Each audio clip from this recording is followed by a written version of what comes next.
Good morning, everyone. Thanks so much for joining us for Live Impact News. I'm Vanessa Rufus. No need to adjust your screens. You did not oversleep, and it's not nighttime. It is indeed 9:01 in the morning. I'm filling in here on the earlier shift, and we thank you so much for joining us.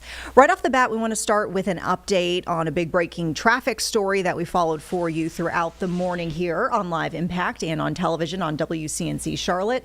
We've got all lanes finally back open on I-77 over by West Woodlawn Road, between West Woodlawn essentially and Tyvola Road. There were some downed power lines because of this crash, and so at one point north and southbound lanes of the interstate were closed. So good news, lanes are reopened. We did get an update from Duke Energy saying essentially the lines that were downed were actually not theirs, they were AT&T lines. Nevertheless, their crews ended up cleaning up the scene, and it looks like traffic is reasonably flowing in this area for this time of morning. As always, be safe out there if you're heading out the door. And of course, the other element you want to make sure that you are preparing for, not just the traffic as you get your day started, is weather. So we've got Majestic Storm joining us here in the Live Impact News studio. Good morning. Hi, guys. Good morning. Happy Friday. Happy Friday. It's a beautiful morning, I feel like. It is. Were you a little cold coming in, or were you just comfortable? Well, you know, I dressed accordingly. Let me see. I didn't turtleneck. Oh, yep. She's ready. She's got the tights, everything. Yeah. Well, we have some big changes on the way because it's been actually pretty nice over the last few days. So let's just go ahead and hop into our weekend weather forecast because we're following a lot of things. So first things first, let's just start with a few of our weather headlines. It's going to still be pretty mild early in the mornings, but into the afternoons today, Saturday, and Sunday, we're still tracking temperatures that'll be into the 70s. So very mild conditions each and every day, and when we say take advantage of it, we're being serious because there are going to be some big changes on the way. This weekend it will be a little breezy at times, especially on Sunday, and we are watching for some small rain chances, but we're not talking about widespread or heavy rain, nothing like that. And most of the rain that's likely going to fall will be while we're asleep and then in the early morning hours. So most of the daylight hours seem to be actually really nice. And then next week we need to start preparing now. If you haven't heard yet, it is going to feel like winter for the next couple of days, Monday and Tuesday, even into early Wednesday morning. So that's kind of a big, broad perspective of what we're watching. Let's take a look at those high temperatures today, because while it's mild outside this morning, our daytime highs will still rise into the 70s. A high around 71 degrees in Charlotte, a little warmer to the southeast of us, and even in the mountains today, plan for right around those low 60s. And then over the next 3 days, we're getting spoiled. The first full week of November has been extremely mild. Low 70s today, and then both Saturday and Sunday plan for the return of around 75 degrees. Now, I don't think it's going to be picture perfect clear, but generally just partly sunny each day. And again, if you're heading out to the Charlotte FC game tonight, it's going to be comfortable. But once the sun goes down, of course, that always makes a big difference. So if you're heading out to the game, it should be really fun. Just grab those layers. Probably you'll want a jacket as well. But let's talk about those rain chances, because generally they're not zero, but they're low. For Charlotte specifically, we only have a 20% chance Saturday and Sunday, so very small chances. And like I mentioned, the rain that's going to fall will likely be while we're asleep or early in the morning. So if you have any plans on Saturday or Sunday, as a whole, it seems like it's going to be actually really nice. As far as the next 10 days goes for daytime highs, I'm noticing multiple things. First, we have those 3 days in a row with above average temperatures. We should be into the mid to upper 60s for this time of the year. And instead, we're getting spoiled again with highs rising back into the 70s today through Sunday. And then notice that big drop in temperatures going from 75 degrees on Sunday to a high of not even 50 degrees Monday and Tuesday. So we have this strong cold front. It's going to pull in Arctic air. So a lot of cold northerly air settling in. And you're really going to notice that with our daytime highs, but even as we're looking at the next 10 days with our overnight lows, those are gonna get you if you're not paying attention, especially as we're heading through Tuesday morning. Tuesday morning, a low of 27 degrees. So if you work outside in the elements, now's the time to start mentally preparing for that. As those kids are heading off to the school bus early next week, that will be very important that they're all dressed accordingly. And of course, if you have any outdoor pets, always keep them in mind, because if it's cold for us, us, it's definitely cold for them as well. So we know this cold air is on the way, but when we're looking at the wind chills, we're sticking with early next week still.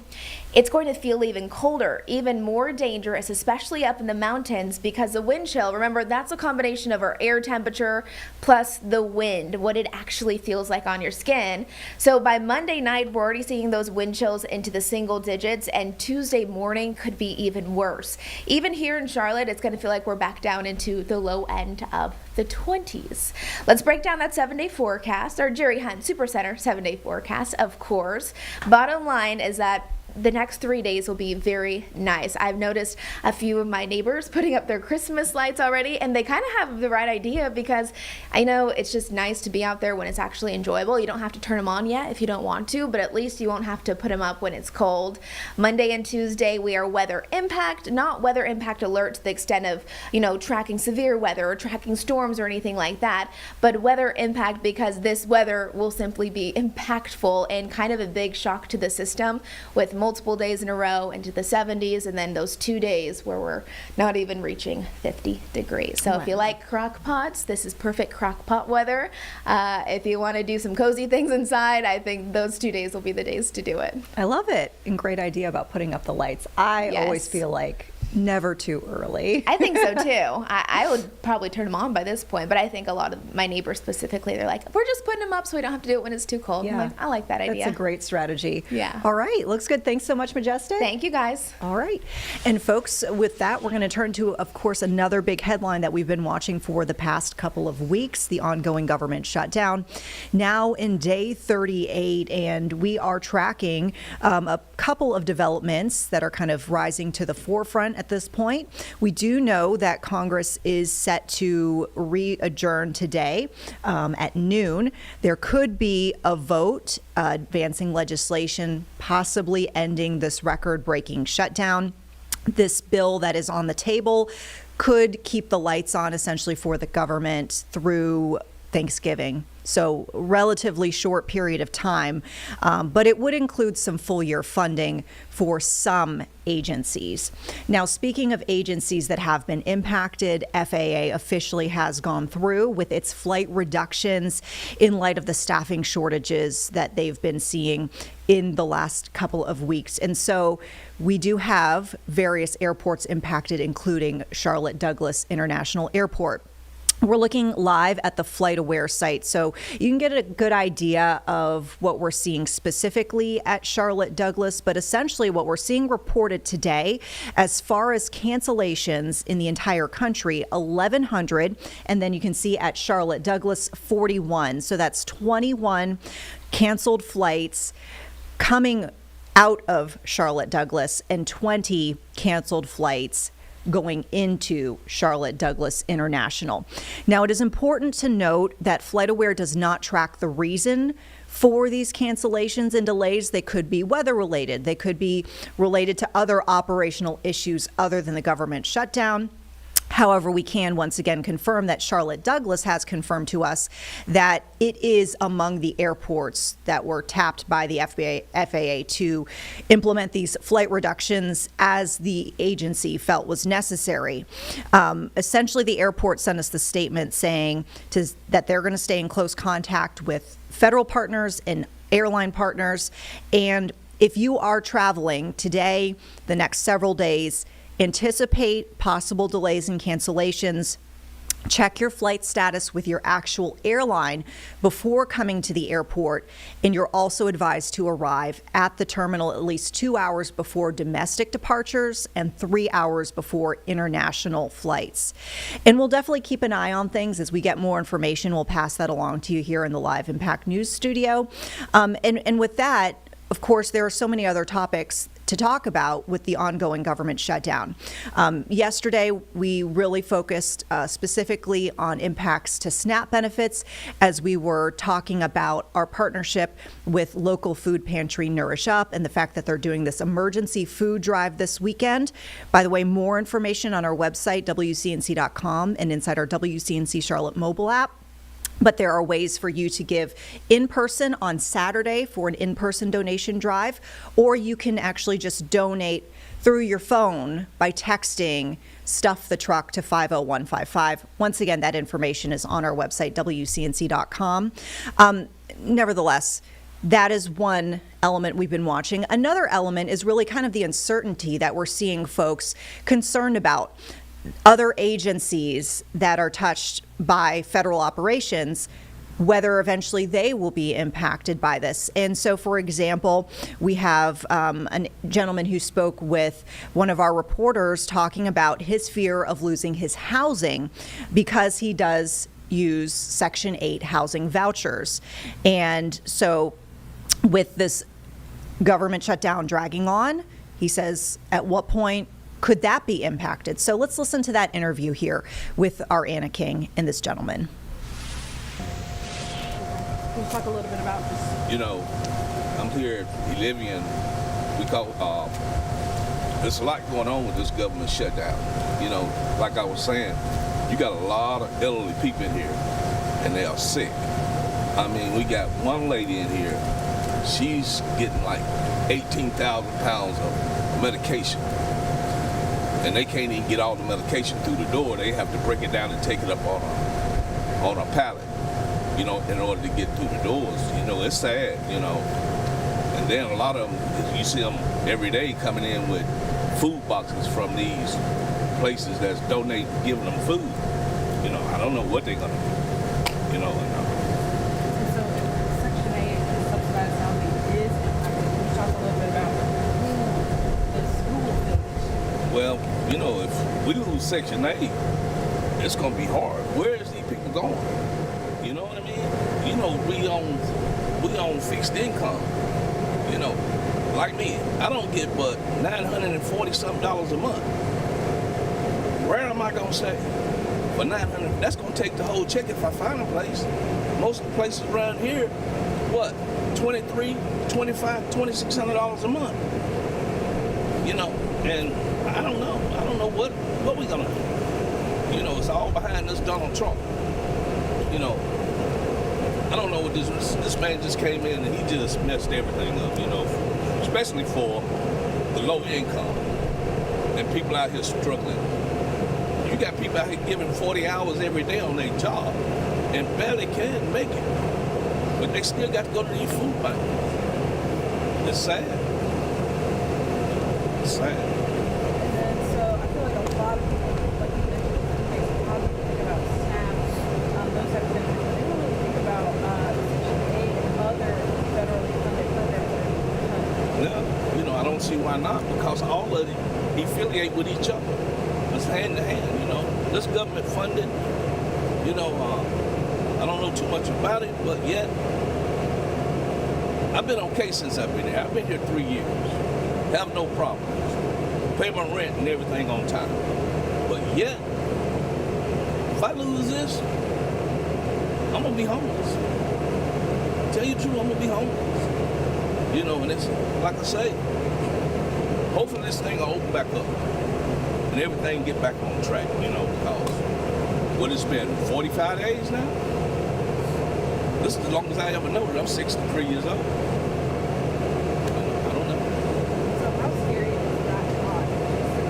The uncertainty of what? Well, you know, it's very scary. You know, I was just at Food Line on Bailey's Ford Road the other day, and I actually seen a person load his buggy up with food because he said he don't have food for his kids at home.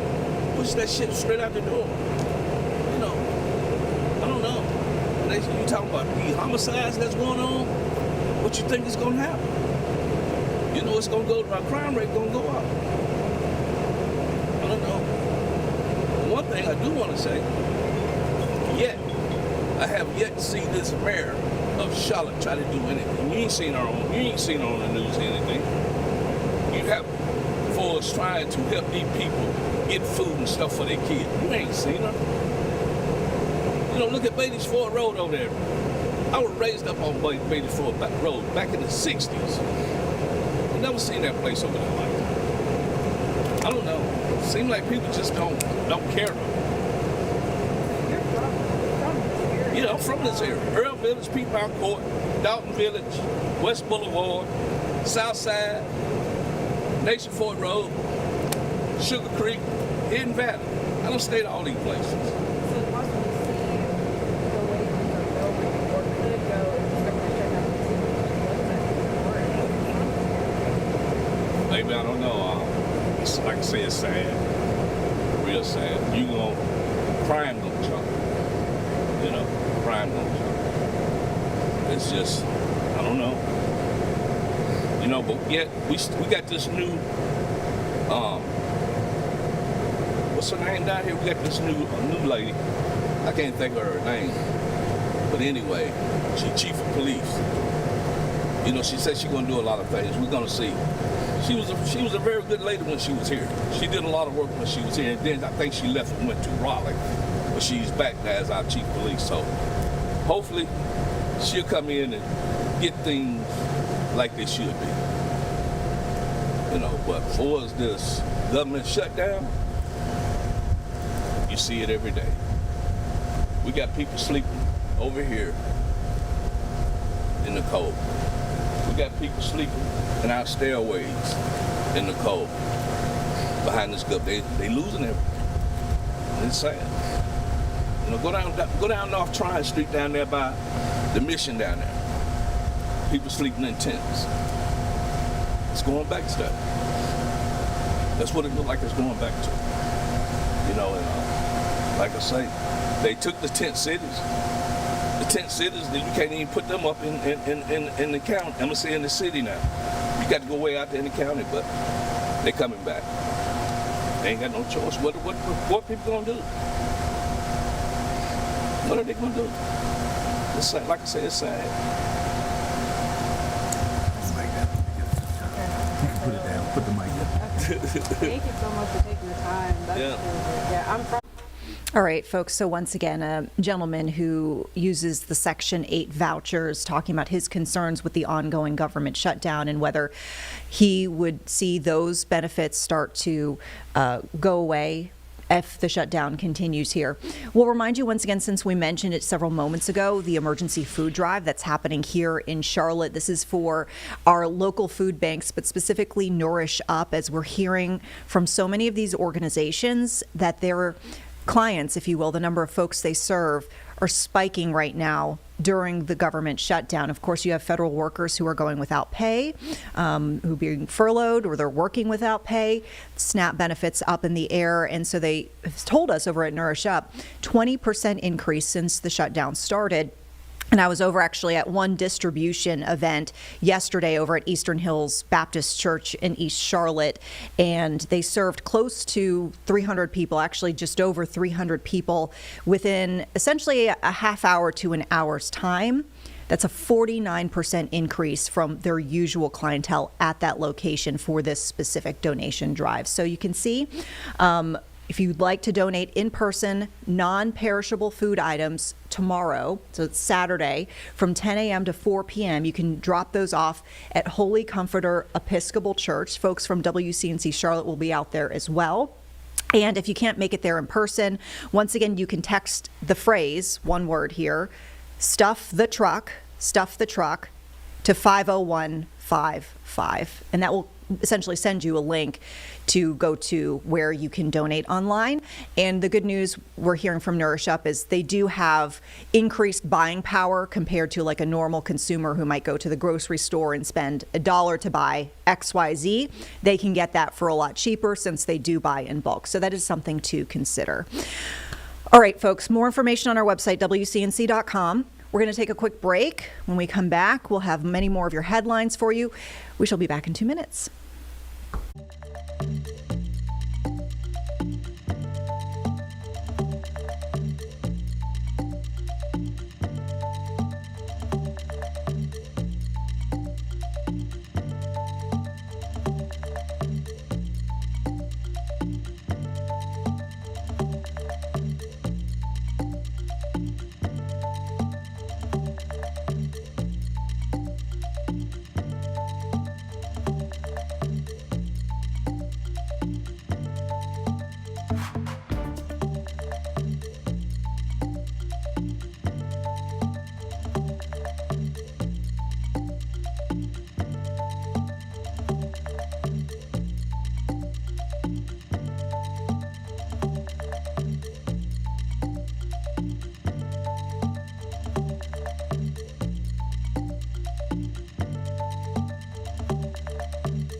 Hey everyone, welcome back to Live Impact News. I'm Vanessa Rufus, filling in on the early shift here. So yes, it is 9:22 in the morning. We thank you so much for being with us. We're going to talk about a big discussion that's happening. A lot of folks have been weighing in. In fact, I posted this when we first got wind that this was going to be a push. Posted this on social media. So many folks have been weighing in on this, and we know it is a big topic in general, because we've seen these similar pushes nationwide. Essentially, we have a trio of North Carolina Republicans, they're all congressmen, pushing now for the governor, Josh Stein, to deploy the National Guard to Charlotte during a time where they say there is really concerning crime. Should be mentioned, of course, worth mentioning, as far as the data is concerned, CMPD's third quarter crime report, so the most recent report that we have, actually shows overall crime going down, violent crime going down. So this is a push that they're pushing for. Pat Harrigan is among the trio, and he actually sat down with our Colin Mayfield yesterday to talk about his reasons for penning this letter to the governor. So we want to take you to that to get his perspective. Once again, we'll pop in with anything big and breaking. An action-packed hour for you. And in fact, we have a U.S. representative from North Carolina joining us, Mr. Pat Harrigan, a former Army Special Forces officer serving in the U.S. Representatives, of course, for North Carolina's 10th District, which is a little bit north of us. And then to our west, Mr. Harrigan, as you know, I'm sure you know Charlotte well. But I guess we're having you on the show a little bit more to talk a little bit about the National Guard call that you and I believe two other individuals from our state, I guess, talked about, I think, this week. If you wouldn't mind, kind of go with us what your thoughts on Charlotte as a whole are. As I said, you represent the 10th District, which is close to us, and I'm sure you have some concerns. So if you wouldn't mind just kind of telling us a little bit about that. Yeah, Colin, hey, thanks for having me on today. It's great to be with you. Look, a couple weeks ago, the president of the Fraternal Order of Police from Charlotte requested from both Governor Josh Stein and President Trump that they bring the National Guard into Charlotte to deal with a chronic shortage of officers from the CMPD, as well as increasing violent crime in the city. I think just in the last 7 days, we've had 8 murders. Murders are up. The murder rate is up 200% in Uptown right now. My office, even though I don't directly represent Charlotte, I know Charlotte. I love Charlotte, but I get so many requests from folks that are outside of my constituency that live in Charlotte and say, Pat, we need your help. This place is not safe. We don't feel like our home has the law and order that we expect to see from an American city.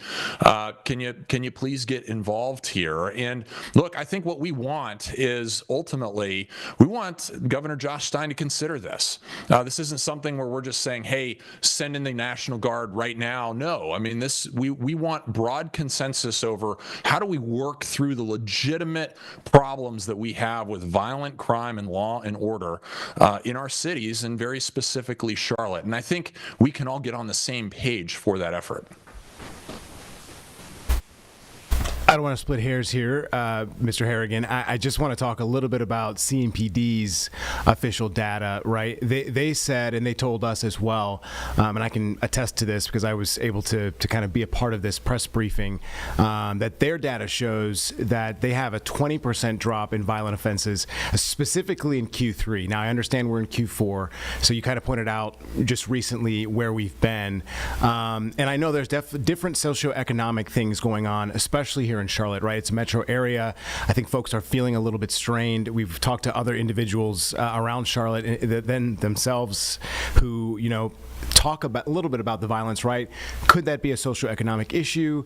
And could the National Guard itself prevent any other violent issues happening? So I hear you on that, but talk about, if you would, CMPD's data. I'm sure you've probably seen that, and they have. There's a number of initiatives in some of the corridors that we have specifically targeting these areas, whether it's drugs, drug trafficking specifically, whether it's the unhoused individuals that we have as well. So what would you say to those numbers from CMPD specifically? Well, look, I think the statistics can be construed however you want them to be construed, but the reality is you do have hard numbers. The incidence of crime in Charlotte impacts 46 out of every 1,000 Charlotteans. Now, Let me give you an example of where this might end up being a misleading stat. We had a video sent to us from a couple weeks ago. It was actually the day after we had the Irina Zarutska and the Logan Federica field hearing for the Judiciary Committee down in Charlotte several weeks back. We had a video sent to my office where in Steel Creek, which is traditionally, has been in years past a safe neighborhood, where you had some hoodlums walking down the street, middle of the night, and fire about 30 shots into a home, right? So when that gets recorded, you're recording that incidence of crime has impacted one household, right? Let's say there's only 2 people inside of that household. Well, that makes up 2 of your 46 right there.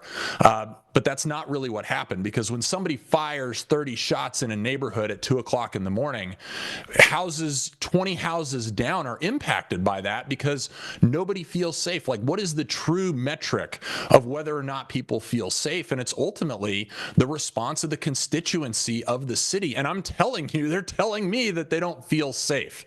And so bottom line, we have a problem here. And I think where the National Guard can be helpful is, look, I'm a former special operator. I know how to make a place safer for a period of time. It's very simple. And you've got the top 100 bad guys. You just got to take them off the street. In special operations, we do something completely different. When we're protecting and serving in our nation, we're talking about American citizens. We're not talking about hurting these people. We're talking about incarcerating them. They need to have consequences for criminal activity, period. We know that's been an issue with judges and magistrates in Charlotte, but what the National Guard can do is take up space and allow the CMPD to go out and do what they do best, which is arrest violent criminals that do not need to be on the streets. The problem is they've had a chronic shortage of 250 to 400 people for as long as I can remember. The National Guard can help come in and displace some of that space and allow the CMPD to get over this hump and start reducing some of these numbers so that Charlotteans feel safe again. Mr. Harrigan, you pointed out constituency, and in fact, there's an Elon University poll that points out that 47% of people here in North Carolina oppose sending the National Guard to Charlotte. So don't disagree that people are asking you to keep the streets safe, but what would you say the 47% of people who don't want the National Guard sent here? Well, I'd say 47 is less than 50, and that means that there's a plurality of folks, majority of folks that want this or would at least consider it. And that's all that we're asking too, right? Like, look, there are constitutional concerns here. There's no question about that. Those did not apply to Washington, D.C., but I would invite folks that have very serious concerns from that 47% in Charlotte, come up to Washington, D.C., because when I started in Congress in January to where it is today because of what President Trump did up there with the National Guard, it is a completely different place. My staff can walk home at night not worried about being the victim of violent crime. It's a completely different place. And, it's All right, folks, so there you have it. A little bit of our sit down with Congressman Pat Harrigan on his role in writing that letter to Governor Josh Stein asking for the governor to deploy the National Guard to Charlotte. We will have much more on that topic going forward. Meantime, we got some breaking news we're following here in the Live Impact News studio, taking you now to some live images from Nashville, Tennessee, where we're told the Metro Nashville Police Department was involved with a deadly shooting at a downtown bus station just this morning. Apparently it happened around 6 o'clock. This was at a Greyhound station. And there were reports that a man who was having a mental health crisis had a gun. That was according to witnesses, that this man had a gun. Nashville PD was on scene. Police report the man reached into his backpack, and that is when 2 officers opened fire, hitting the man. That man went to the hospital where he later died. As you can see, there are a lot of evidence markers, including we see a backpack on scene, looks like some items of clothing, and potentially multiple shell casings, as we do see multiple evidence markers in those cards, those yellow cards you see on the ground. We just lost the shot, unfortunately. So with that, we'll just let you know we're keeping an eye on it. Sounds like the state agency, Tennessee Bureau of Investigation, is looking into this, as it always does with officer-involved shootings in the state. So once again, Nashville, Tennessee, following that breaking news, Metro Nashville police officers opening fire on a man who was having a mental health crisis. Witnesses claimed he had a gun. The man reportedly reached into a backpack when officers were there, and that's when they shot him. We'll take a quick break, folks. When we come back in 2 minutes, we will will be back in the Charlotte area with some updates, talking about an important health topic for everybody and an upcoming event for folks who want to learn a bit more about tackling obesity and specifically obesity treatment. So we'll be back shortly.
Good morning, everyone. Thanks so much for joining us here on Live Impact News or sticking with us if you've been watching with us over the past hour or so. I'm Vanessa Rufus, filling in on the early shift.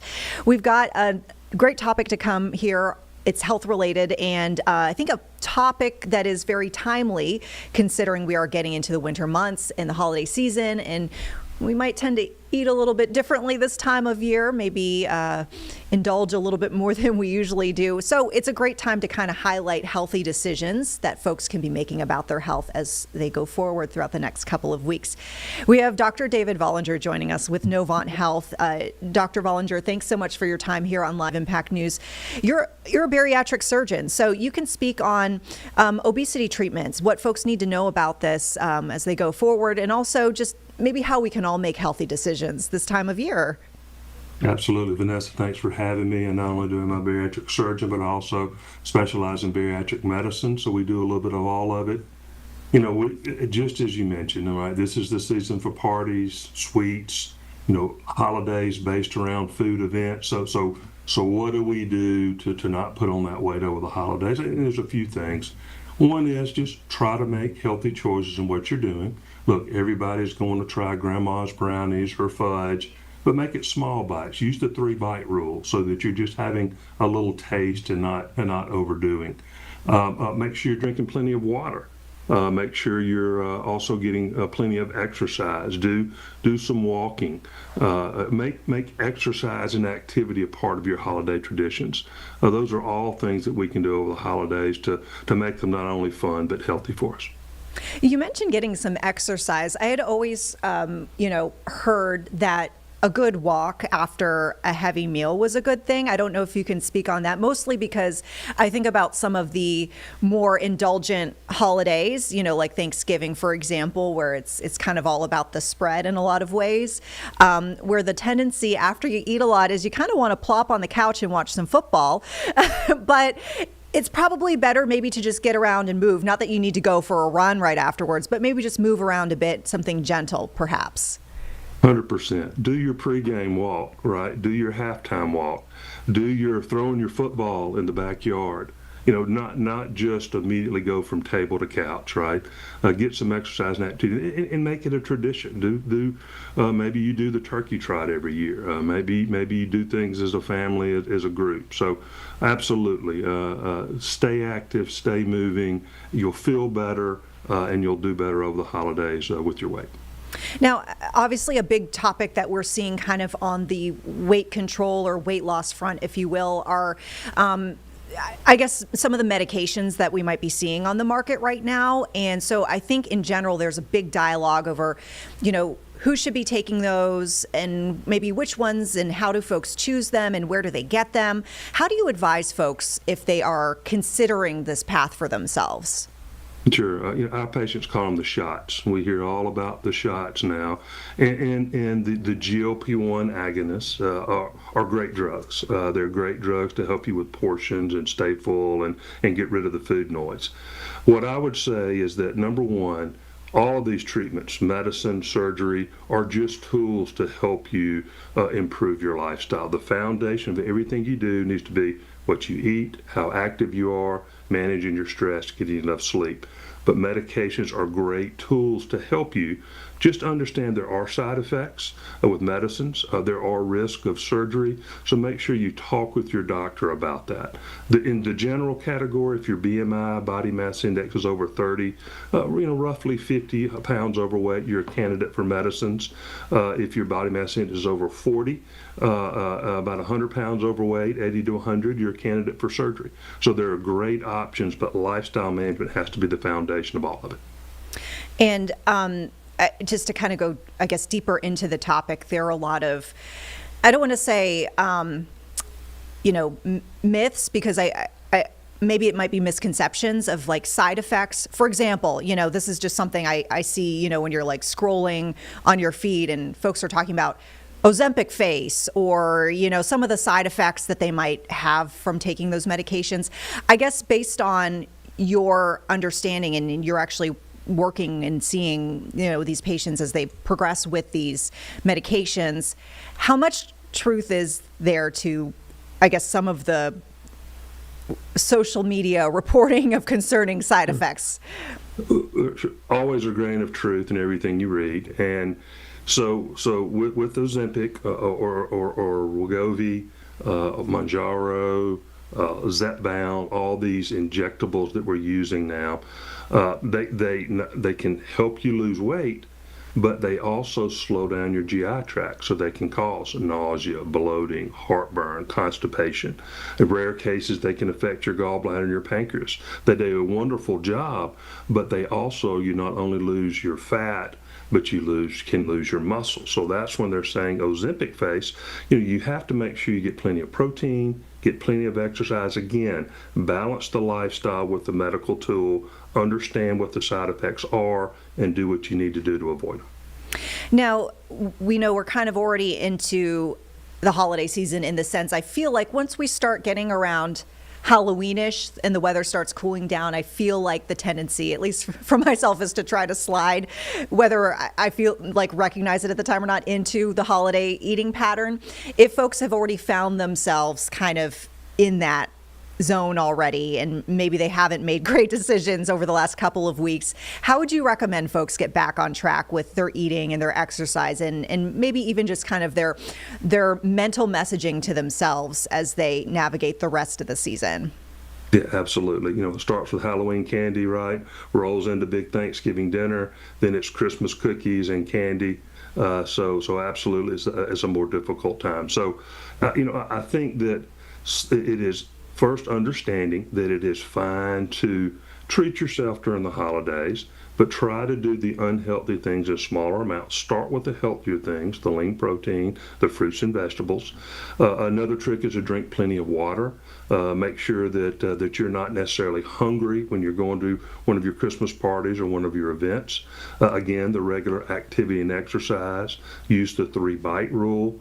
Those are just some tricks you can do. Maybe even what we would call BYOF, bring your own healthy food, right, when you're coming to a party, to keep yourself out of trouble. Enjoy it, but again, moderation in everything, and understand that try to lead with the healthier things first, then go right to the desserts and the sweets.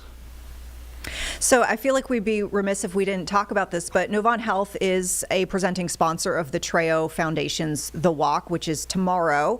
And this is an event that is meant to raise awareness about obesity and how folks can lead healthier lives. Are you able to kind of elaborate a bit more about the event and what folks can expect tomorrow? Absolutely. Thank you for bringing it up. TRIO stands for Treatment, Research, Education to End Obesity. That's a national walk that we've been a part of for many years.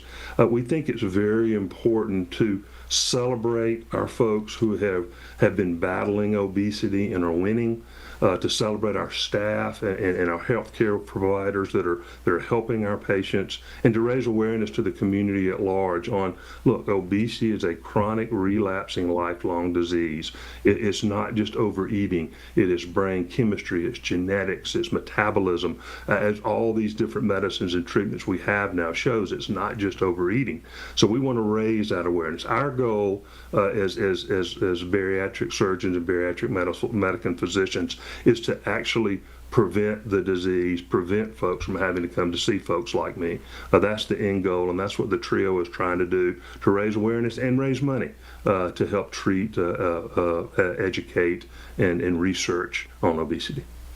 Now, before we wrap things up, I guess I kind of just wanted to get your personal take. You know, as somebody who has chosen this as their profession and their passion, I'm sure you've seen, success stories or, folks who really felt like maybe they just could not get over this hurdle in their life. And this was something of, I guess, kind of like a monkey on their back. But you probably have walked multiple people, lots of people over your career through, a really tough journey and come out on the other side. What could you say to folks about, just why this is such an important, path for you, and what you've seen on the other side for folks who have decided to take that step that they do want to get healthier?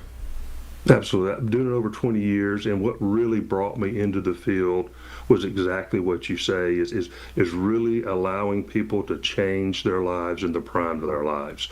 Live longer, live better, live healthier. There's nothing better than somebody coming to the office and say, Doc, look, I can cross my legs. Doc, I had not been able to get on a plane to see my grandchildren on the West Coast in 10 years, and I was able to get on a plane and go see them. It's those wins. I can get on the ground and play with my grandchildren. It's those everyday life wins that people are having better lives, fuller lives, longer lives, that make this work, that whether it's lifestyle, medicine, surgery. That's why we do what we do. Yeah. When you feel better, obviously you physically feel better, but I feel like there's a, mental element too, an emotional element where, it kind of radiates and permeates through the rest of a person's life, when they do start to feel better on a physical level. And sometimes in the cases of obesity, it starts with tackling that. So 100% new lease on life. Yeah. All right, Dr. David Vollinger, thank you so much for your time. We appreciate you joining us here on Live Impact News. Thank you, Vanessa. Happy holidays. Happy holidays. Take care. All right, folks. Jeb, do you want to talk stonks, or do you want to go? Let's get some stocks. I just lost my. You lost your big board. I can't take credit, by the way, for the stonks thing. That was all Jeb, our producer here, but it is looking not great today on the stock market front. Of course, stock market has been open now for several minutes at this point. We're kind of watching the futures, and as soon as the market did open, we saw the slide actually progress. And so right now we're seeing, as Jeb works on getting the big board for us, looks like all three major indices are opening the day in the red. Dow Jones down 130 points. We've got S&P 500 down 41 points, and the NASDAQ down 267 points. It's actually down more than 1% on the day so far. And important to note, because we are talking about the NASDAQ here with kind of the biggest slide, it is a lot of the tech stocks and AI that are driving this struggle for the markets today. So, specifically we're seeing NVIDIA, which has been kind of an investor darling for the last several months, if not longer. Oracle falling 1.7%, Palantir, Broadcom, and we're also seeing AMD, Tesla, Microsoft with significant declines. This is kind of coming and adding on to, if you will, some of the declines that we were seeing yesterday. And yesterday, of course, of note too, the data that came out regarding job cuts, apparently for October, hitting the highest level for the month in more than 2 decades. So essentially showing that this year, 2025, has been the worst year for layoffs since 2009. So we will continue to keep an eye on the markets throughout the day. We'll work on getting the big board for you. Sometimes our feeds go a little bit wonky. So with that, just keep it here on Live Impact. We'll talk about this a bit more. I think it is a great time to take a break. We'll be back in 2 minutes, folks, on the other side with the very latest headlines. Appreciate you sticking with us here on Live Impact News.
All right, folks, thanks so much for sticking with us here on Live Impact News.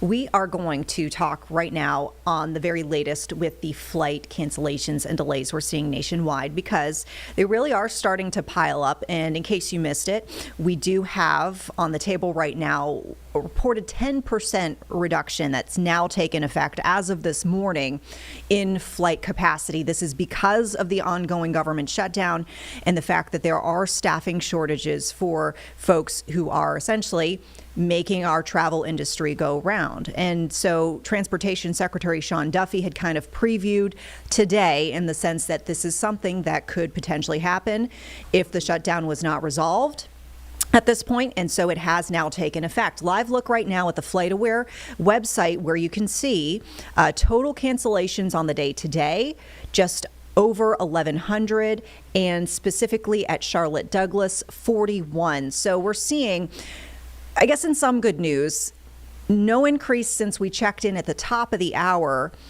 with Charlotte Douglas. However, we have seen the total nationwide cancellations bump up just a few since we did last check in. Delays we're seeing specifically at Charlotte Douglas, 26, and across the nation, 1,142. Now, we'll just kind of add this to your mental right now. Prepare for delays and cancellations, whether your flight is impacted right now or not. That is what we're hearing from Charlotte Douglas International. They are also saying to make sure that you check with your airline before you head to the airport, and that you're arriving 2 hours ahead of time for a domestic flight, 3 hours ahead of time for an international flight. That said, we're also watching on Capitol Hill today, Senate set to reconvene at noon. There is a measure on the table. It could potentially fund the government through Thanksgiving. also including some full year funding for some agencies, but not all. And so we will watch that closely. Meantime, we mentioned the Secretary of Transportation, Sean Duffy. He actually spoke just moments ago. We're told this is in, this is in D.C., and addressing what we're seeing today. Let's listen into what he had to say. I necessarily didn't want to give the data because some people might say, well, you're at 10%, it should be at 15%. Others might say it should be at 5%. It is not a science, it is an art that we're trying to deploy to keep people safe in the airspace. And we're trying to be, we're trying to prevent the pressure that we now see building in the system. There's a very easy solution. Let's open the government up. Let's pay our controllers and reduce the pressure. That's not happening. The Senate actually is going home this weekend. As many people here can't get home, the Senate goes home. They should be here every day, every weekend, every week trying to find a deal so we can open the government back up. Mr. Secretary. I'm not done. I want to talk to you about the data. So first, some have asked what's happened in the airspace. So a few points that we look at that are sending us in the wrong direction. Right? So number one, loss of separation in the airspace. So that's the minimum distance we keep between aircraft to keep them safe. We've seen breaches, more breaches in regard to that loss of separation. We see more incursions on tarmacs throughout the country. And we have more complaints from pilots about stress from air traffic controllers and more complaints about the lack of responsiveness from controllers. So that data is going in the wrong direction, not in the right direction, which made us make the decision we have to actually take additional measures to reduce the pressure in our system. I want to make one comparison. I'm getting sniped at by some Democrats. I don't like it. I didn't put us in this situation. They did. We were here 10 months ago, and I want to make a comparison only in regard to this. The FAA didn't look at the data to say there were near misses in this airspace between helicopters and fixed-wing aircraft. They didn't see the data. We learned from that. So now I'm looking at the data and seeing pressure, and we're going to take action. The safety team at the FAA reviewed that data. The administrator looked at it. These are the recommendations that have come from the FAA safety team. But you want us to look at what we see with regard to data and make really good decisions to keep people safe. That's what we've done today. I think it's the right decision. And again, I want to hear from passengers. Happy, ready to take your questions or anyone else. How would you rate the airline's response, and what would you say to passengers who are frustrated with cancellations and delays? So the airlines have been good partners. They don't love this. They're going to lose millions of dollars because of this. It's challenging for them to take down flights. And to those passengers that are upset, listen, call your Democrat senator. 14 times they voted no to open up the government. Those in the House that are sniping at me, they voted no to open up the government. And again, you can have votes. There's a process on how this is supposed to work in the Congress. Shutdowns are not the way you get your will and your way if you've lost elections. You introduce bills, you debate, you vote. That's what you do. And if you can't get what you want, you don't shut the government down and inflict this pain on the American people. Yes. At what point should passengers expect international flights? I'm sorry, what's that? At what point will international flights be impacted? So international flights are not going to be impacted, and there's a reason for that. I appreciate the question.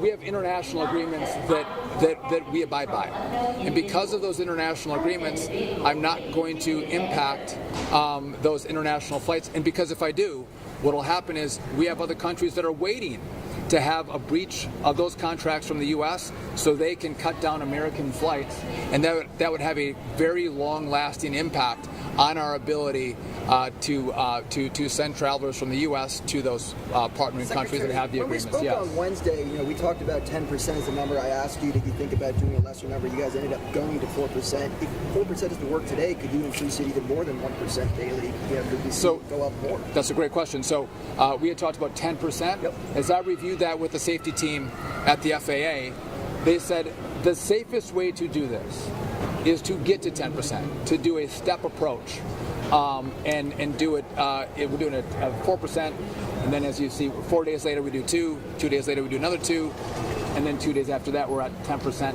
They thought, from the safety team and the administrator, that was the best way to do this and the safest way to do this, which is why that's what we rolled out. Secretary, can you clarify if it's 10% across all flights across America or 10% impact on the 40 airports that you have? It's the 40 airports. So we're doing 10% on the 40 airports. That's where we saw the most pressure. So how many flights per day is that? Because it's not 4,500, right? It's going to be less than that. So it's going to be 4% today in regard to those 40 airports. And again, we're going to step ladder that up to get to 10% next week. The exact number I can't give you. And I don't want to see the disruption. I don't want to see the delays. Now, there could be a benefit. If I can get the controllers to come back to work, I asked the head of the Air Traffic Controller Union to reach out to his controllers, to ask them to show up. It is their jobs. If they start coming to work, we may have the same experience we had in Newark.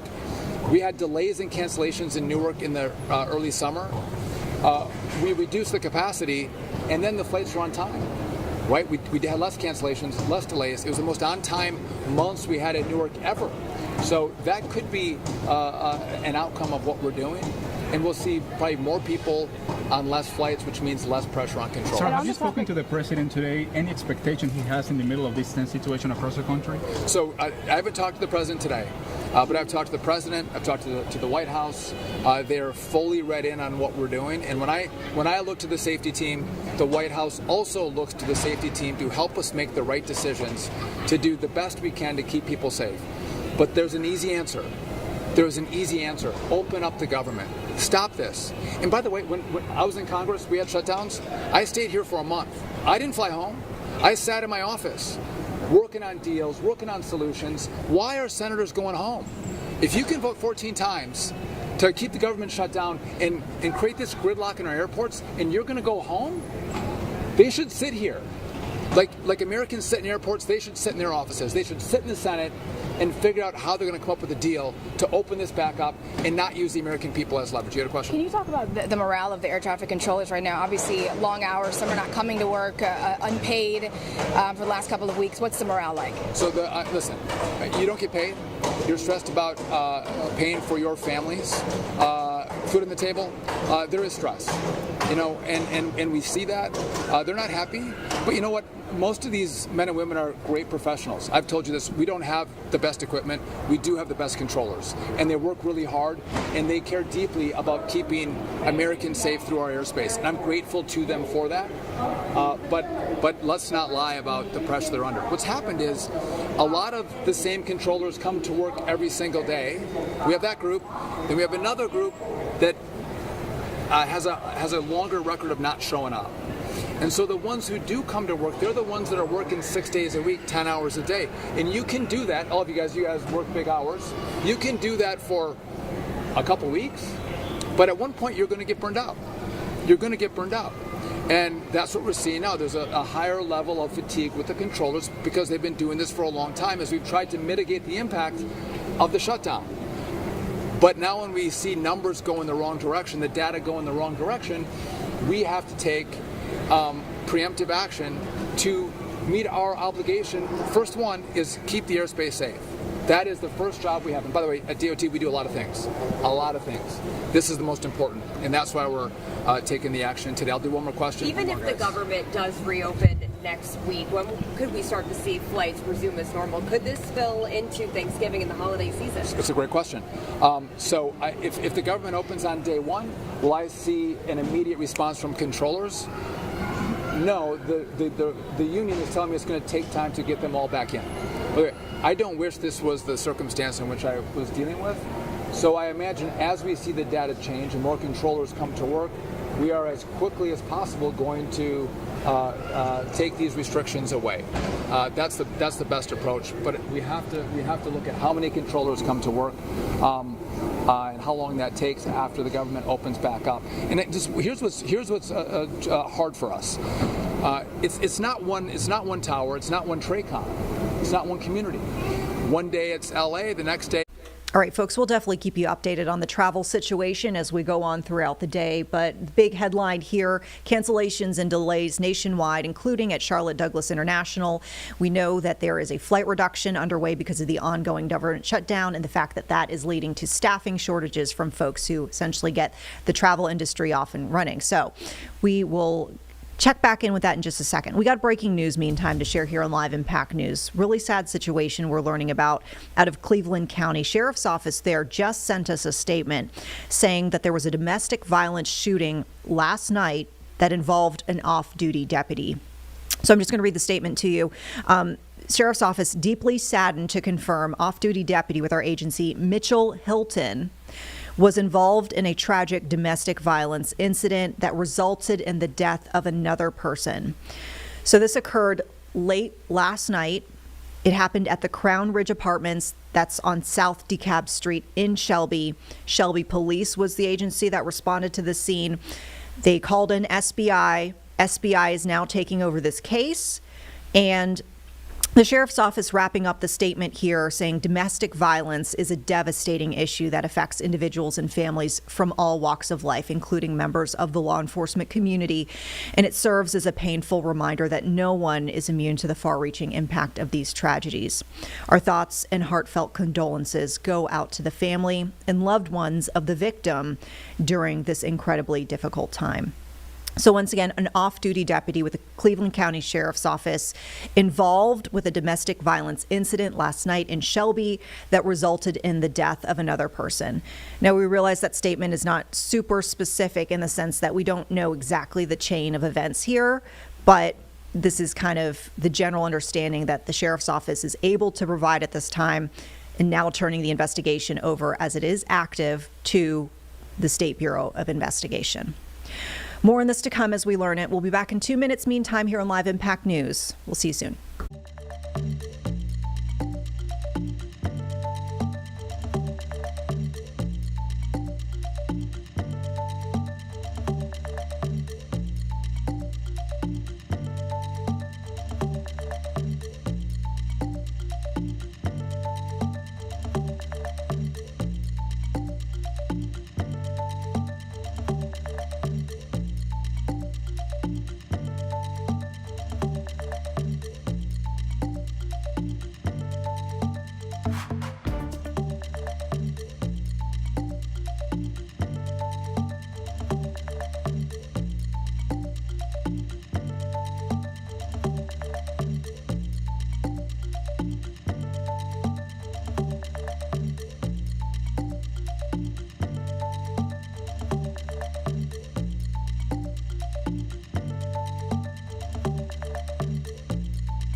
Good morning, everyone. Thanks for being with us here on Live Impact News. I'm Vanessa Rufus. We are talking right now about a local event that's set to happen in just a few days, and it is all about learning about a great organization here in our area. We're talking about the Girl Scouts, and we actually have the CEO of Girl Scouts Hornets Nest joining us this morning, Tawani Dewberry. Thank you so much for your time. Thanks for having me. Yeah, and I mean, when I heard about Nest Fest, it sounds really cool in the sense that I hear great things about the actual campus where this is happening. And also it does sound like a great opportunity for folks to learn a bit more about Girl Scouts and what y'all try to do as far as making an impact in the community.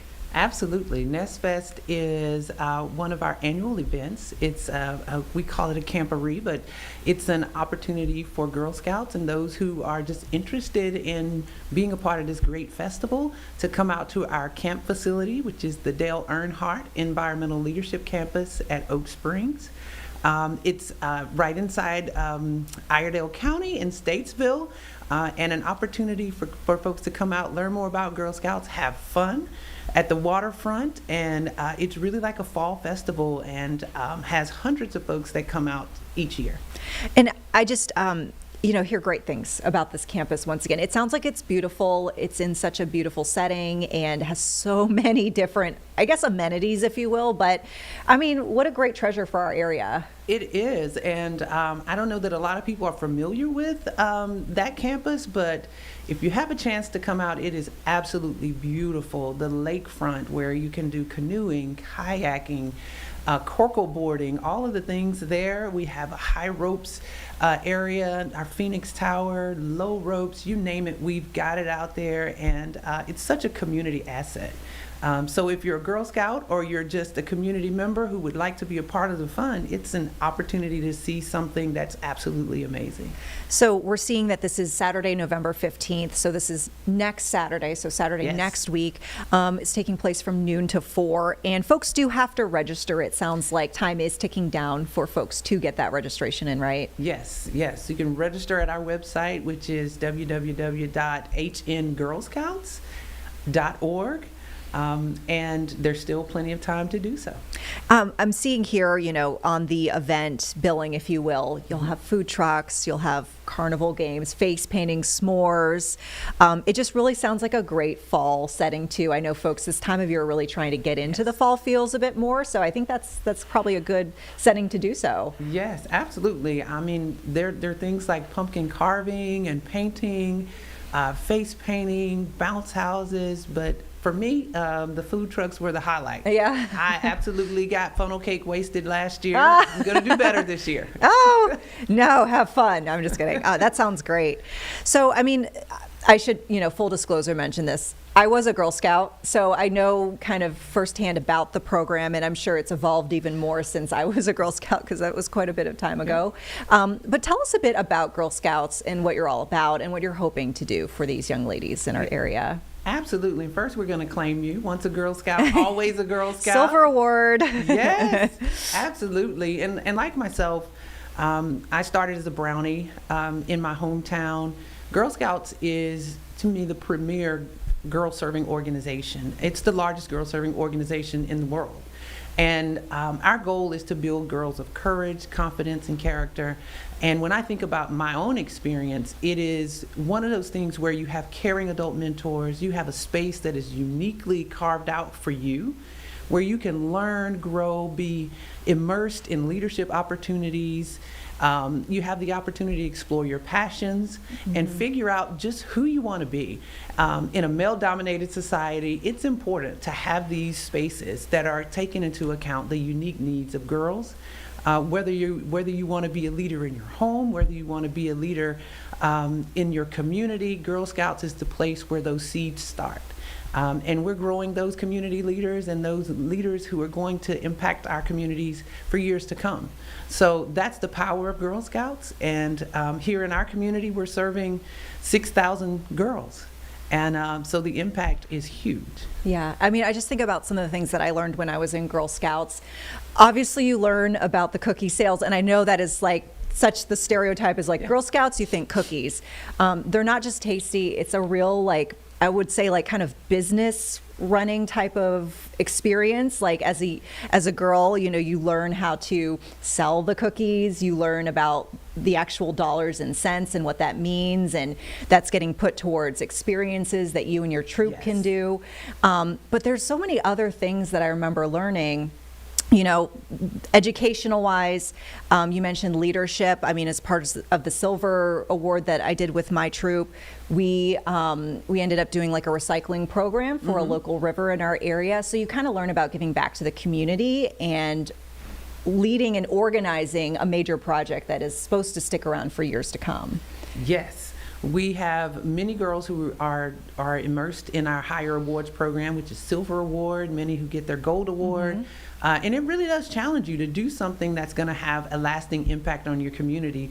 Part of that is it has to be a sustainable project. The other thing is, you mentioned the cookie program. Most people don't know that it really is a program that allows girls to learn financial management, budgeting. They learn interpersonal skills, sales skills. I met a young lady yesterday who said, I was in Girl Scouts early on, and she said, I'm in sales now and doing very well. And she's a grown woman and now has her daughter in Girl Scouts. But it's that type of impact that you get. Learning those things that really catapult you into adulthood with some of the strengths and some of the skills that you may not get anywhere else. Yeah. And it really is an opportunity for girls to really be navigating and to have someone to really walk them through the process. And it's immeasurable, the impact that those mentors and these experiences have.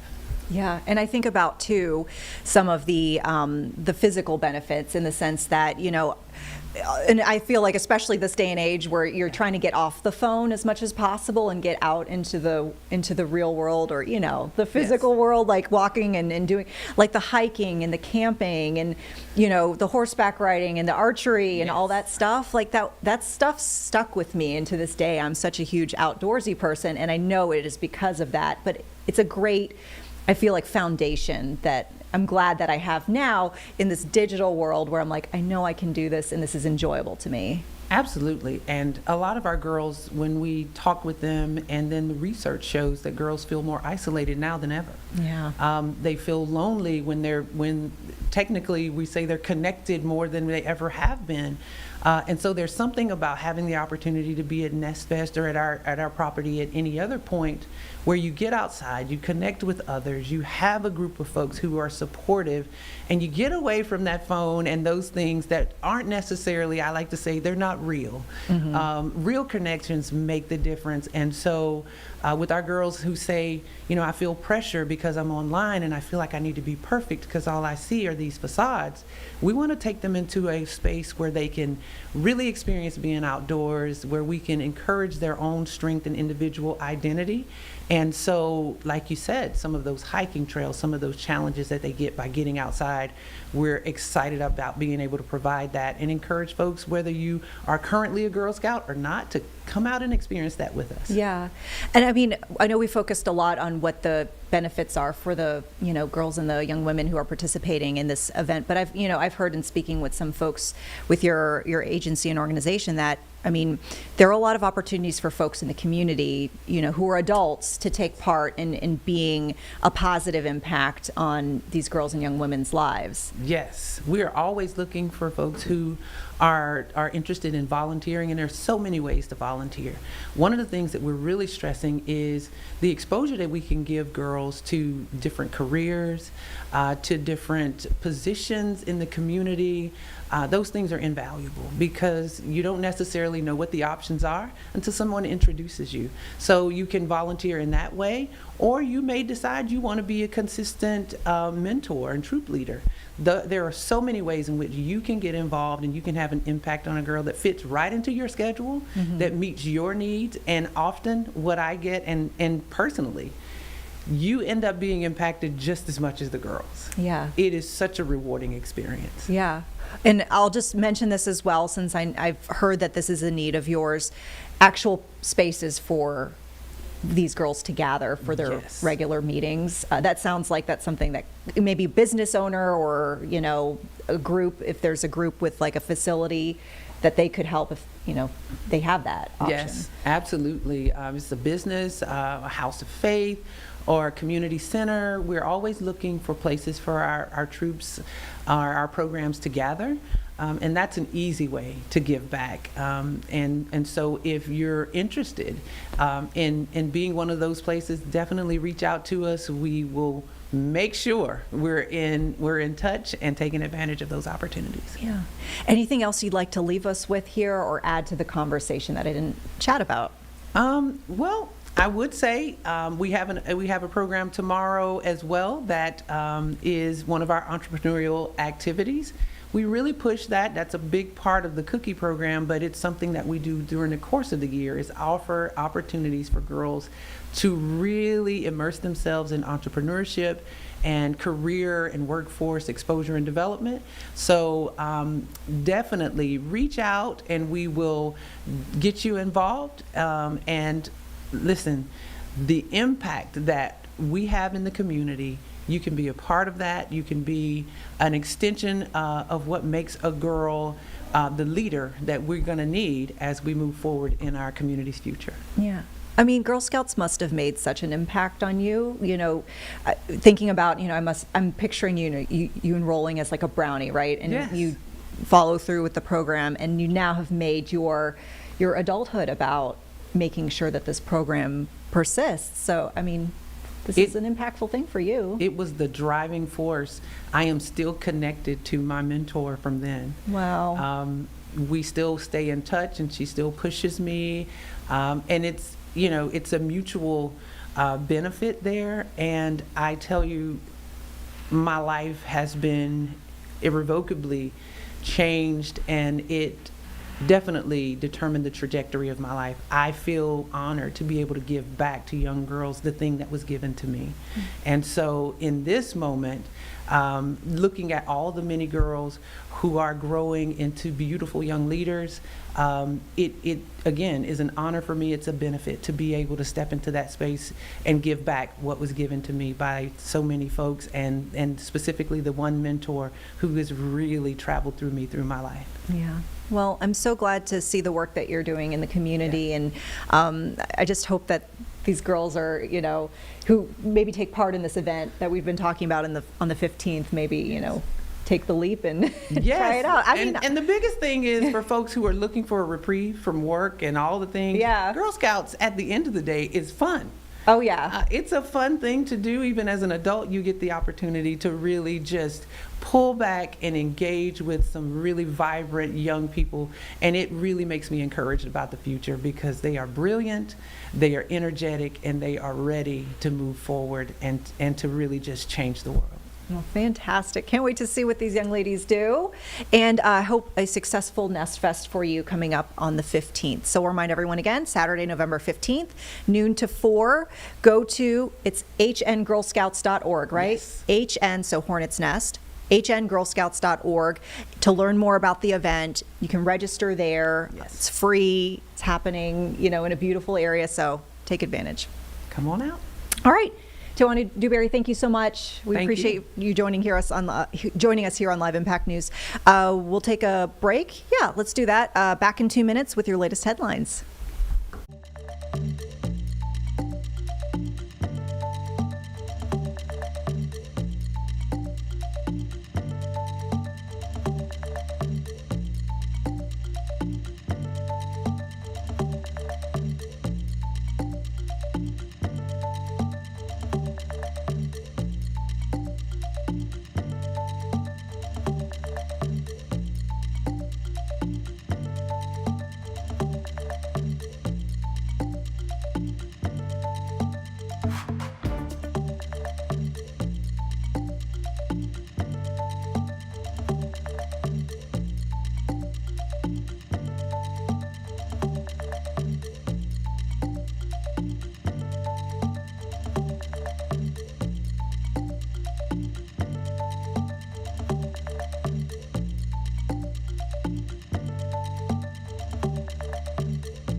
All right, welcome back, everyone, to Live Impact News. I'm Vanessa Rufus.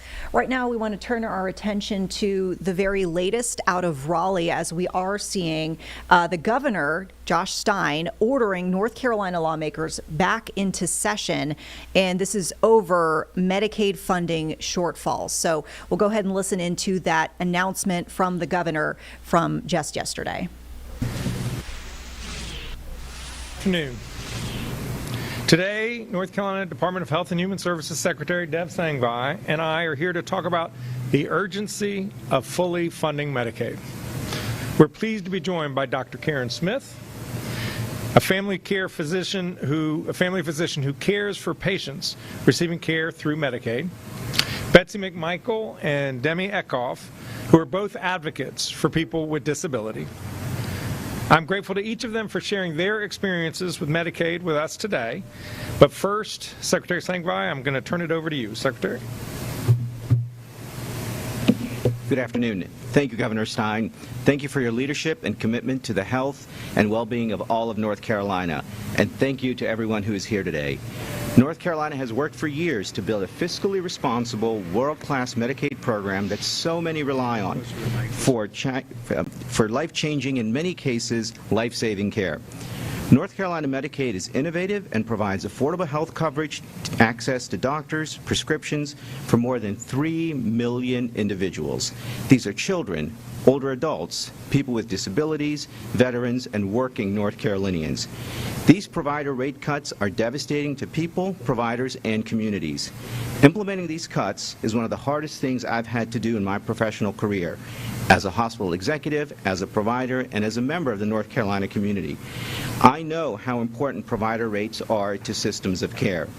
As we have said many times, we did not make these cuts easily. This was an extremely difficult decision for us and a difficult decision for North Carolina Medicaid. However, without additional funding from the General Assembly, it was simply unavoidable. If we did not implement these changes, the financial strain on the Medicaid program would be even greater, potentially jeopardizing stability of the entire system and putting the state at significant fiscal risk. North Carolina would have run out of North Carolina Medicaid funds as early as next year. Here's the bottom line. North Carolina Medicaid is a critical driver in the health of North Carolina and makes people healthier. We know that. We have the data and evidence to prove it. We want to protect people's health and make it possible for everyone to get the care they need when and where they need it. No one should have to worry about services going away. We all agree that Medicaid needs to be fully funded. Let's come together and get it done. And now, pleased to introduce Dr. Karen Smith, someone who's living the reality of these cuts every day. Dr. Smith?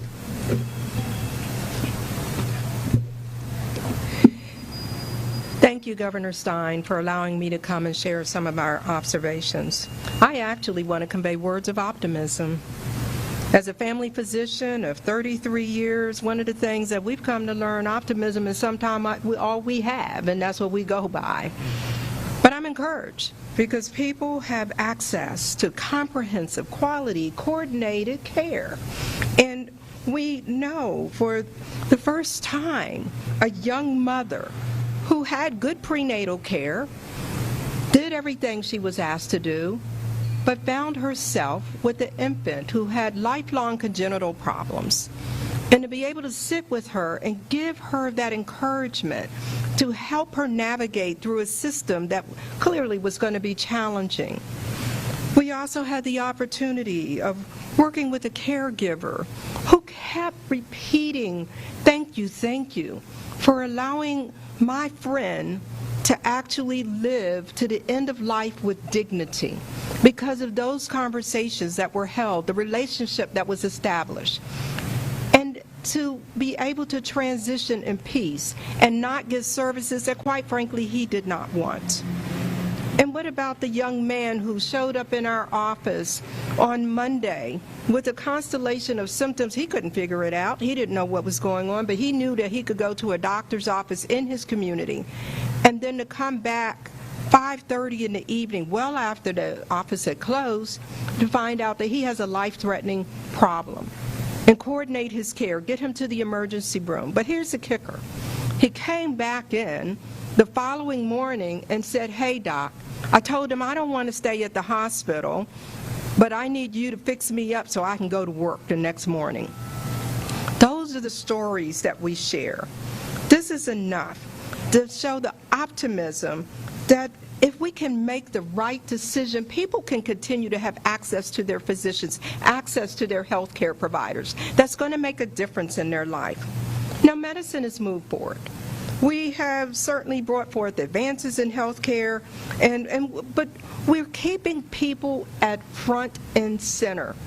And the only way they can do that, be with us, is to have that access.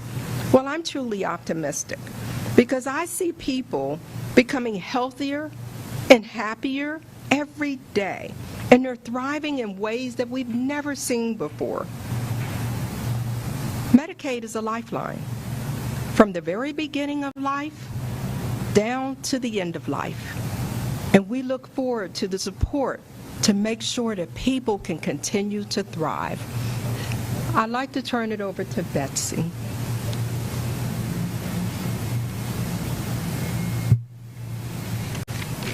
Good afternoon, everyone. Thanks for being here. I'm here to tell you a success story, but one that feels increasingly fragile due to threats to Medicaid. I stand in a long line of mothers before me and among thousands now in North Carolina who are raising loved ones with serious conditions. Our daughter Janie is 33 and lives with an ultra-rare neurodegenerative condition called CAND. It comes with many challenges. But here's the beautiful part. She also lives in an apartment she rents in downtown Durham, in a neighborhood with people with and without disabilities who share life, neighbors helping neighbors. Janie rolls to coffee shops, to the YMCA to swim, and even to her polling place recently to vote. She has friends over and works as a consultant with a dance company. But here's the other reality. Her condition comes with a lot of medical issues. Thankfully, she's got a great primary care doctor, neuro-ophthalmologist, physical therapist, neurologist, urologist, geneticist. You get the picture. Medicaid is her health insurance, but it also literally keeps our daughter alive and living well in the community. But Medicaid is more than health insurance. It also provides her with the supports the supports she needs to live her life as independently as possible through what's called the Innovations Waiver. For 9 hours a day, she gets the help she needs to cook, shower, dress, check her email, take her meds, get to appointments, and work, to name a few essential ways it helps. Now, you may hear that threats to her way of life don't include cuts to people like Janie, only to provider rates. But please understand. And folks, pivoting away from this earlier briefing on the desire for Medicaid funding to be addressed in North Carolina to a live look at the White House, as this morning the Trump administration, we've learned, has formally filed in court an emergency pause request, and this is regarding yesterday afternoon's federal judge order that the Trump administration fully fund SNAP benefits this month. So once again, just learning the Trump administration has asked for an emergency pause on that order, and it does come as yesterday afternoon we saw a federal judge essentially ordering the administration to deliver those payments in full to the states by today. Now we know that the administration had earlier this week said that it would partially fund about 65% of the benefits that eligible households would usually receive. The court filing from this morning saying that the administration believes there is only enough money to partially pay these benefits this month, and it is because of the ongoing government shutdown. Speaking of which, we've mentioned this before early in the stream. We'll remind you again, at noon, the Senate is set to reconvene to discuss potential spending plan. This revised bill would likely keep the lights on in the federal government through Thanksgiving, past Thanksgiving, but there would be some full year funding for some agencies, but it wouldn't be a full funding for all agencies. So we'll watch that closely. We'll remind you, meantime, since we're talking about SNAP, that locally there is a way for you to make a difference for folks in the Charlotte area, and that is this emergency food drive. So we have partnered with Nourish Up, which is local food pantry here, to basically get this emergency food drive underway. This is happening in person tomorrow from 10 to 4 at Holy Comforter Episcopal Church. It's on Park Road. You can essentially donate non-perishable food in person to that location. If you can't make it in person, you can text Stuff the Truck to the number 50155. So once again, that is Stuff the Truck to 50155. We'll have more information on our website, WCNC.com, if by chance you didn't catch all of that, or inside the WCNC Charlotte mobile app. But this is an effort by Nourish Up, and we're seeing other local food banks essentially sounding the alarm, saying that SNAP covers so many folks in the Charlotte community, 140,000, by the way, in Mecklenburg County alone, 1.4 million in North Carolina, that there's no way that any single nonprofit or group of nonprofits in the Charlotte area could potentially band together to actually cover all the folks who would need help.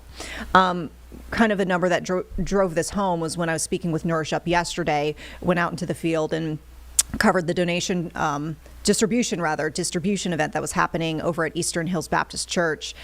They were telling us that 1 to 9 is the ratio of folks that Nourish Up is able to serve versus SNAP.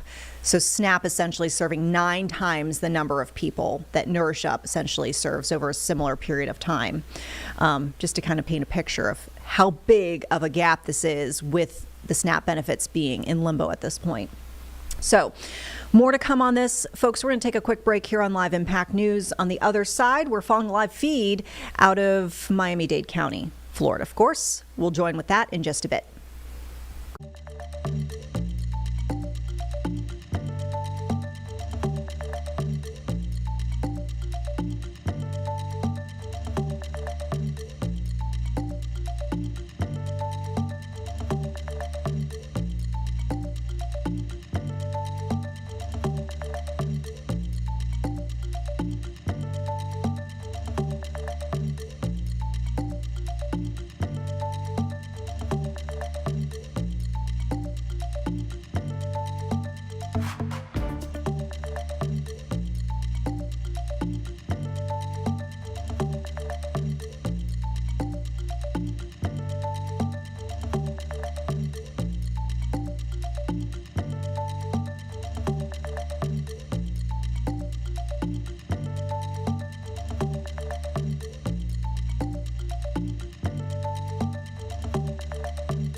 All right, folks, good morning to you. Thanks for joining us here on Live Impact News. I'm Vanessa Rufus, filling in on the early shift.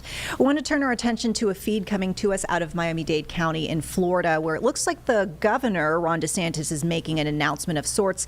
We think this is education related just based on the location. I do believe it's on a college campus. And with that, we'll listen in. So we are really excited to be able to play a part in preserving this unique institution. And And then we've got our education commissioner who's from Miami, Stasi Kamoutsis, who's doing a great job really dropping the hammer on anybody that thinks they have their own agenda that they can do, or anybody that thinks they're going to violate the rights of parents or try to smuggle in ideology. And so I think it's been great what he's been able to do. And yeah, I think we're probably the only state in the country that has a day to commemorate the victims of communism. And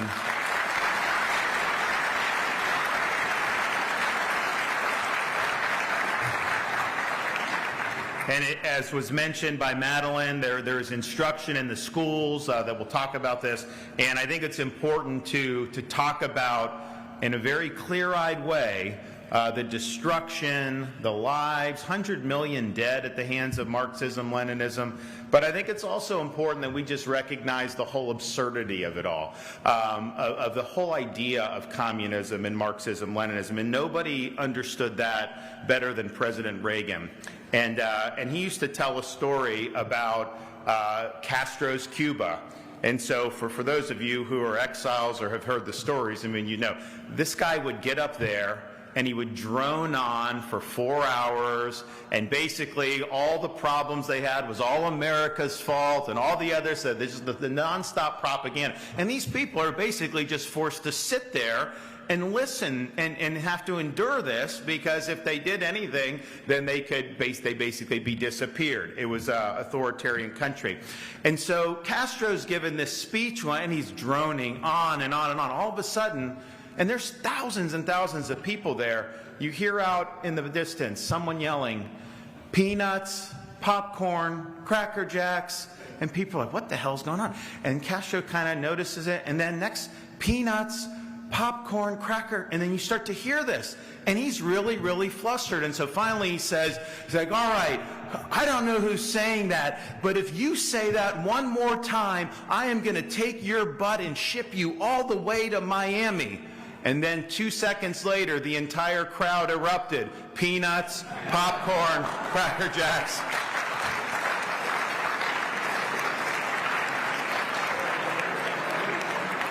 And you can tell what a system does or doesn't do, because the traffic between Cuba and Florida through the Florida Straits was 100% one way.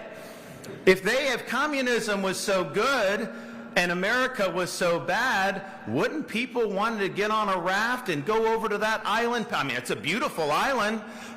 You know, I have a little bit of experience as a naval officer. I was at Guantanamo Bay for a period of time. And so you see beautiful topography, beautiful coastline, and honestly, you know, had they had a free government these last decades, it would be the most prosperous, you know, country in Latin America, I think, without question. So,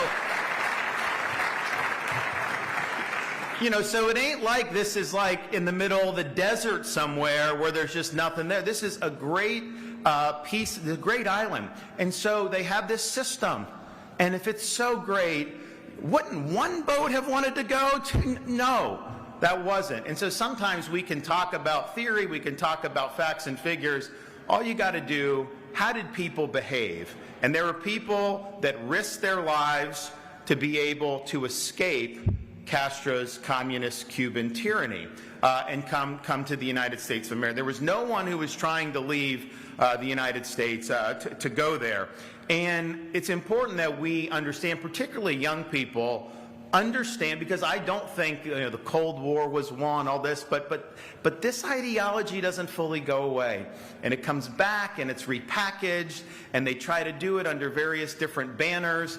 And so you have to understand what's at stake here. And I think with America's 250th anniversary approaching next summer, it's a great opportunity for young people to both appreciate the American founding principles, and then to see how communism, how Marxism, Leninism is totally at war with the ideals that our founding fathers instituted. And the results, obviously, when you have 100 million dead, that's a pretty poor track record for Marxism, Leninism. But our founding fathers understood a couple things. I mean, one, they believed, and our society is based on the idea that our rights do not come from the government, that we are endowed by our Creator with certain unalienable rights. And so God has endowed individuals with these natural rights. Then the people form a constitution and they loan power to the government to primarily protect the rights that we already possess and to be able to order society in ways that are beneficial. But about government giving you freedom. You have freedom, government's role is to protect your freedom, and that was really a lot different than what people had thought previously. What does communism think? Well, communism, they don't acknowledge any higher being. The highest being in communism is the Communist Party and the dictatorship that comes from that. And so that's what Castro put himself up as. That's what they did in the Soviet Union. You know, you look at China. You know, what's the most important entity there? What does everything revolve around? It revolves around serving the CCP and the Communist Party. So they don't recognize a superior being or a higher power. So therefore, if they don't recognize a higher power, then as an individual, what is your worth? Well, they can't say we're endowed by our creators. They don't believe that. And so basically, as an individual, you are simply a ward of the state. The CCP in China, the Castro dictatorship, the old Soviet Union, they determine, you know what, there was freedom in the Soviet Union. Honestly, there's some freedom in Cuba, only for the people connected. You know, the people that are connected to the Communist Party, they live like kings, while everybody else lives like peasants. And so, if you know the right person, if you toe the party line, maybe you will be given freedom. But it's all based on the whim of the state. It's all based on what the Communist Party says. And that is totally contrary to what America was founded upon. We had a founding fathers. They didn't do it for themselves. You know, when Castro led the revolution against Cuba, had all these people that, you know, they considered themselves kind of more outcasts of society. It was kind of like the proletariat and all the rhetoric or whatever. And obviously that didn't work out very well. But our founding fathers were very accomplished. They were the movers and shakers in the colonies. When they met in Philadelphia and signed the Declaration of Independence, that is not like just emoting on social media like people would be today, or just popping up. This was, they pledged their lives, their fortunes, and their sacred honor. And that wasn't hollow rhetoric. If they did not succeed in achieving revolution, the penalty 100% would be death for every single one of them. And so they basically signed their own death warrant, and then they had to win an improbable victory. So they had a lot to lose, and honestly, much less to gain personally, but it was the principle about whether people can govern themselves or not.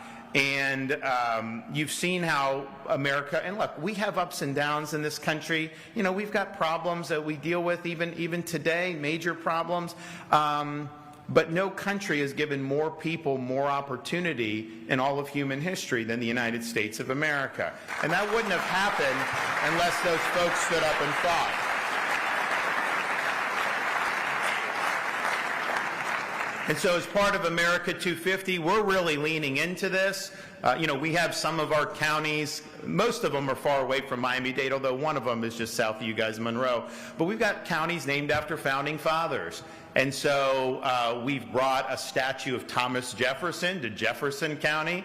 We brought a statue of Ben Franklin to Franklin County.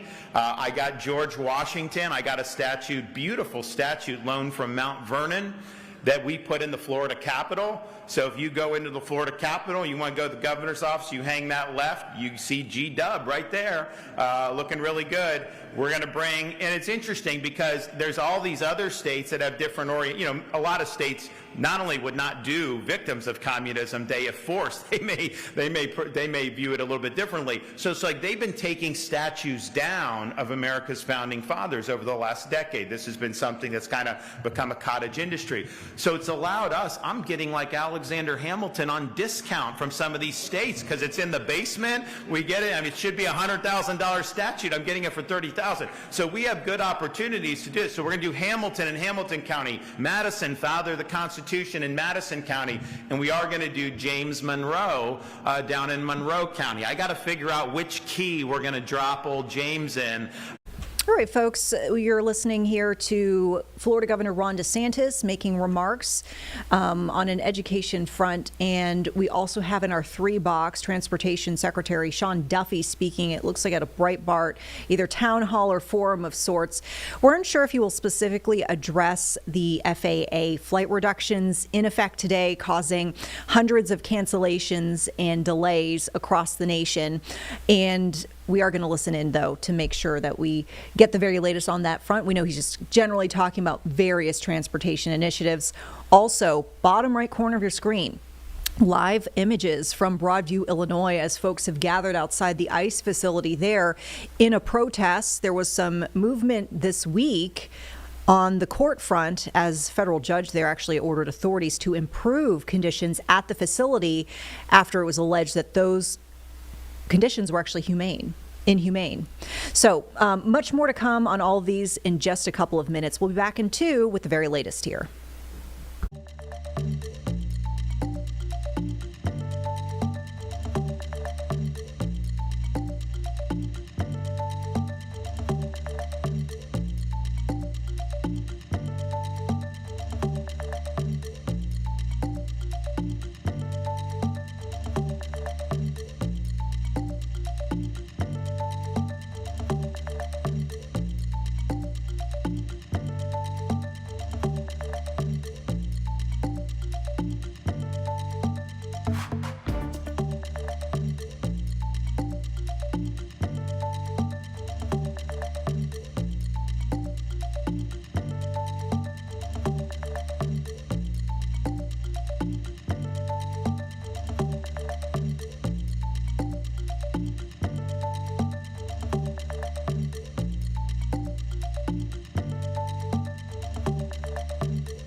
Hi, everyone. Thanks for being with us here on Live Impact News. We will turn back now to the Transportation Secretary speaking at this Breitbart Forum or Town Hall.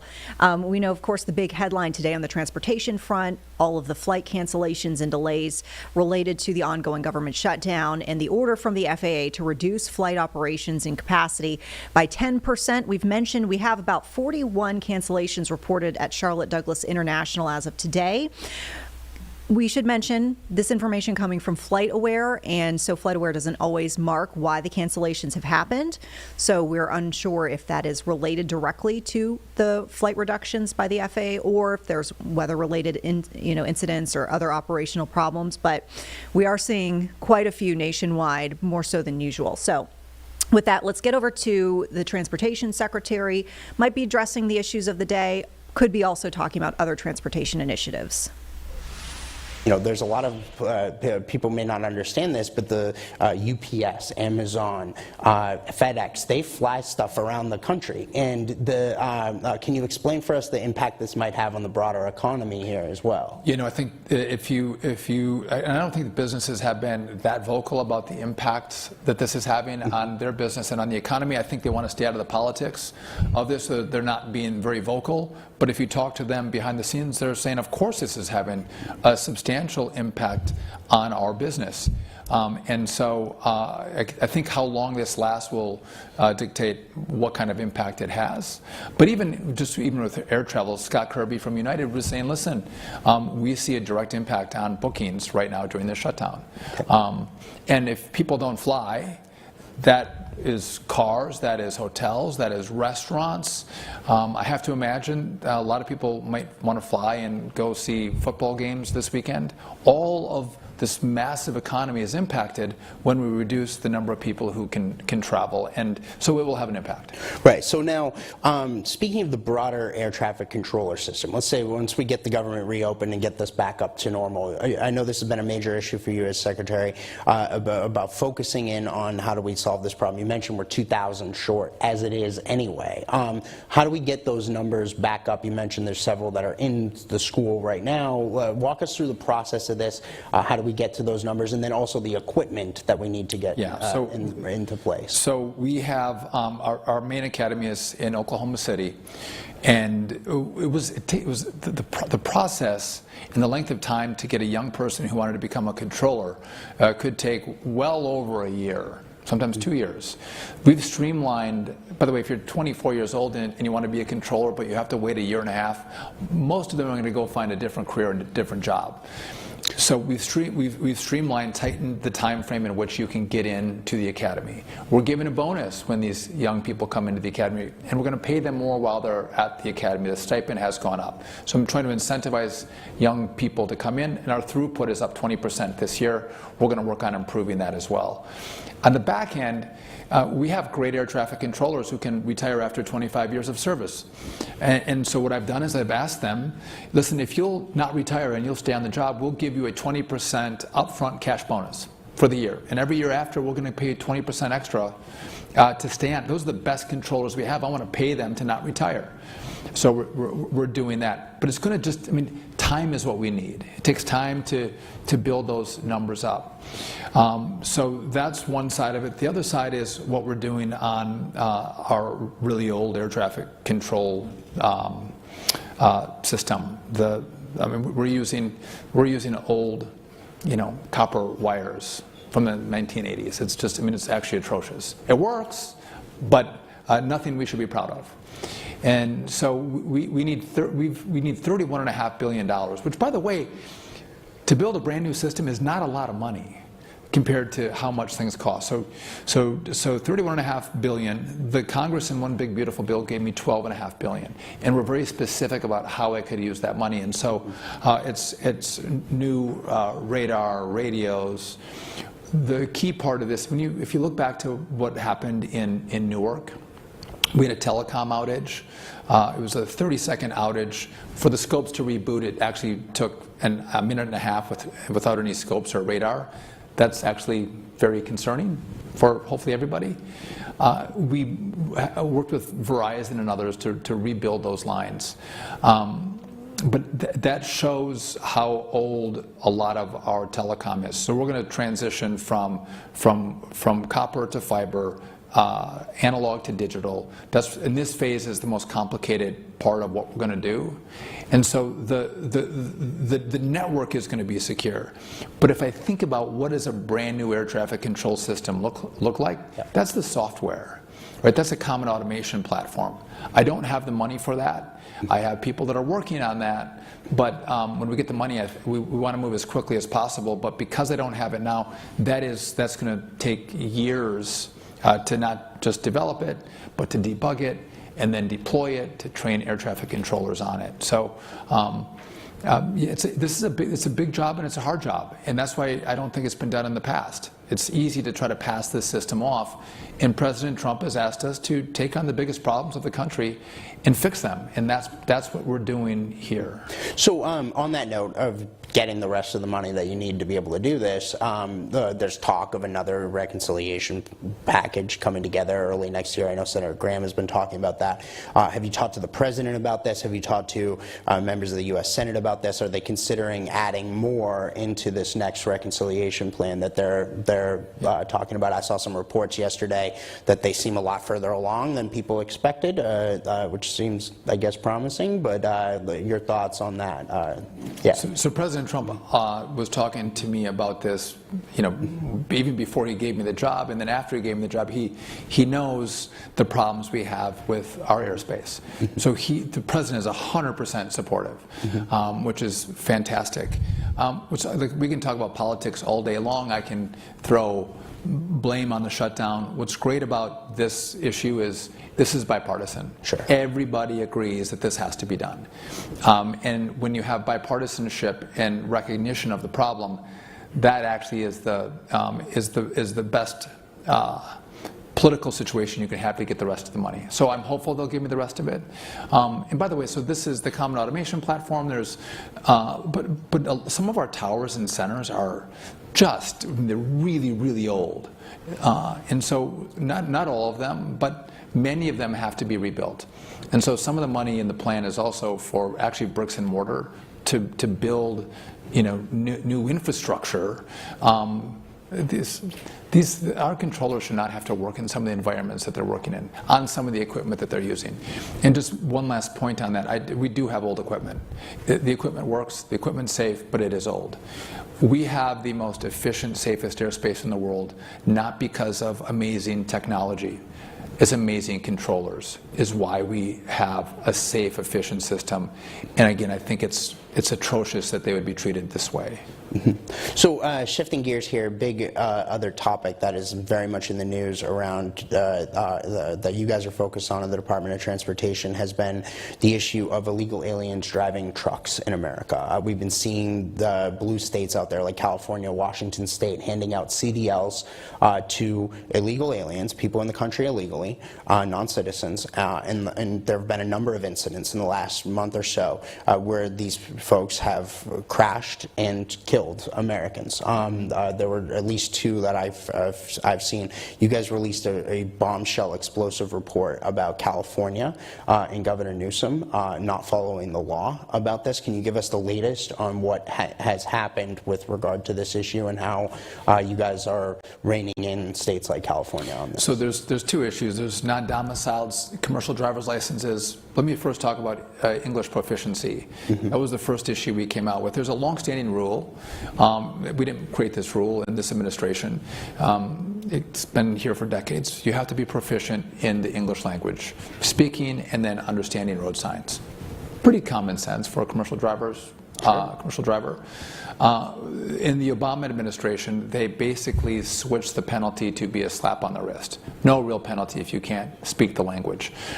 We went back to the pre-Obama change and would take vehicles out of service, which is very complicated for a company if you're taking their vehicles out of service. We went back to the old rule.